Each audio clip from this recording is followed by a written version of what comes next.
L'épée que Jésus est venu apporter n'est pas une arme humaine pour verser le sang. Réponse à un philosophe qui a comparé l'épée de Jésus aux épées du Coran. L'épée de Jésus symbolise la paix, la vérité et le combat spirituel. Aujourd'hui donc je vais méditer sur une parole de Jésus qui peut surprendre au premier abord à ceux qui marchent encore par leur raisonnement au lieu d'être conduits par l'esprit. Cette parole, la voici. Jésus déclare: Je ne suis pas venu apporter la paix, mais l'épée, selon Matthieu 10, verset 34. Et en s'appuyant sur ce verset, ce philosophe a fait une comparaison entre le christianisme et l'islam, en sous-entendant que Jésus aussi incite à la violence. Cette épée de Jésus n'est pas une arme humaine pour verser le sang. Elle nous révèle la profondeur du combat spirituel et intérieur que chaque disciple est appelé à vivre. Premièrement, l'épée qui divise. Jésus ne parle pas d'une épée matérielle, mais d'un symbole puissant, contrairement à ce que pense ce philosophe. L'épée de Jésus est un symbole puissant, celui de la vérité, tranchante et pénétrante de sa parole.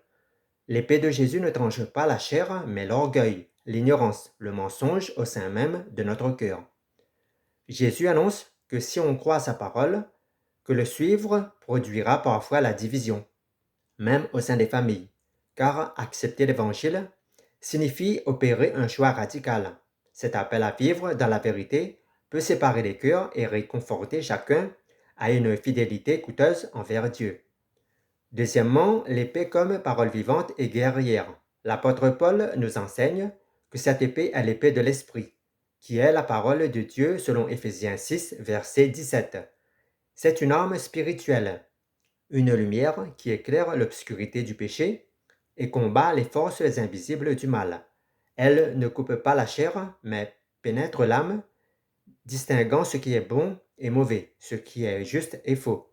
Les djihadistes imposent l'obéissance et la vérité coranique par des lois et des armes humaines, alors que l'épée de Christ est une arme que Dieu nous offre pour combattre non pas des ennemis physiques qui se trouvent dans le monde, mais pour combattre des ennemis spirituels qui nous combattent à l'intérieur même de notre cœur.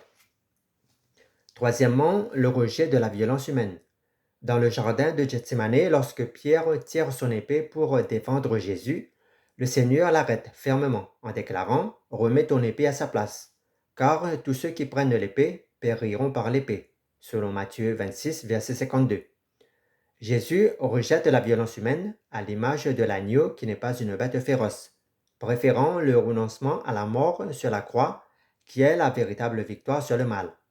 Jésus n'est pas venu combattre les hommes, mais le mal spirituel qui sévissent dans le cœur de l'homme, premièrement, et des esprits mauvais, Satan étant leur chef. Quatrièmement, l'épée de Jésus purifie et sanctifie. L'arme humaine a transpercé le cœur de Jésus pour donner la mort, alors que l'épée de Jésus transperce le cœur de l'homme pour donner la vie. L'épée de Jésus est à double tranchante.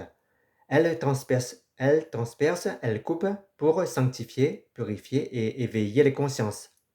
Elle peut aussi, certes, causer la douleur et la division, mais toujours dans le but de faire grandir la foi et l'amour véritable, comme par exemple Marie dont l'âme fut transpercée par une épée de douleur. Nous aussi, nous pouvons souffrir en marchant avec Jésus, mais cette épreuve conduit à la vie éternelle. Cinquièmement, appel à vivre avec courage.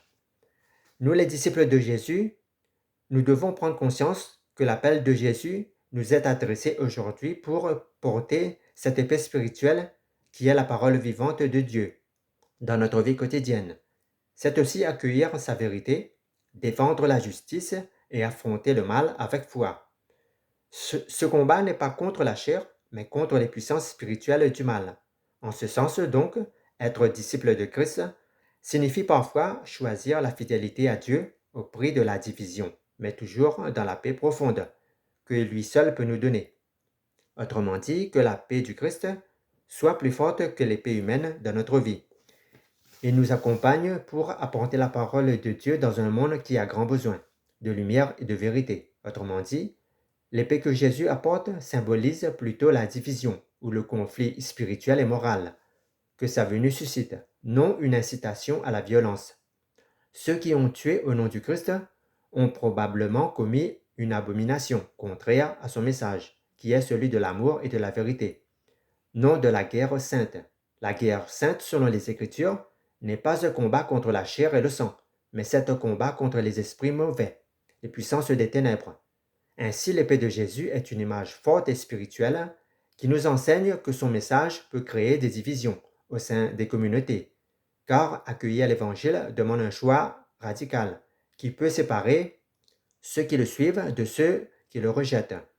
Jésus même fut la première victime de cette épée symbolique, car son message a suscité des rejets et des persécutions. L'épée de Jésus n'est pas une arme destinée à être utilisée pour le monde physique. Au contraire, le vrai combat chrétien est spirituel. Selon Éphésiens 6, versets 12 à 18. L'épée de Jésus est appelée l'épée de l'Esprit, qui est la parole de Dieu. Elle symbolise la puissance de la parole divine, qui combat le mensonge, l'injustice, le péché, contrairement aux armes humaines, faites pour détruire physiquement. Cette épée est une arme de lumière et de vérité. Jésus n'est pas venu pour plaire à tout le monde. Cela signifie que son message choque et divise, car il nous appelle à faire un choix entre suivre Dieu ou suivre le monde. Selon Hébreux 4, verset 12, la parole de Dieu est à double tranchant. Elle touche aussi bien la justice que le péché, la lumière que les ténèbres. Elle pénètre le cœur humain sans le détruire. Elle révèle les pensées et les intentions profondes. Elle purifie et transforme. L'épée de Jésus n'est pas une arme de destruction physique. Conclusion, l'épée de Jésus, pour répondre à ce philosophe que Jésus est venu nous apporter, est un symbole puissant du choc spirituel et de la rupture que sa vérité impose à un monde divisé entre la lumière et les ténèbres. L'épée de Jésus combat le mal avec la force de la vérité et non avec des armes humaines. L'épée de Jésus divise les cœurs pour discerner les vrais disciples. L'épée de Jésus n'a rien à voir avec la violence humaine ou le meurtre. Au contraire, le message de Christ appelle à une paix profonde basée sur la vérité et l'amour de Dieu.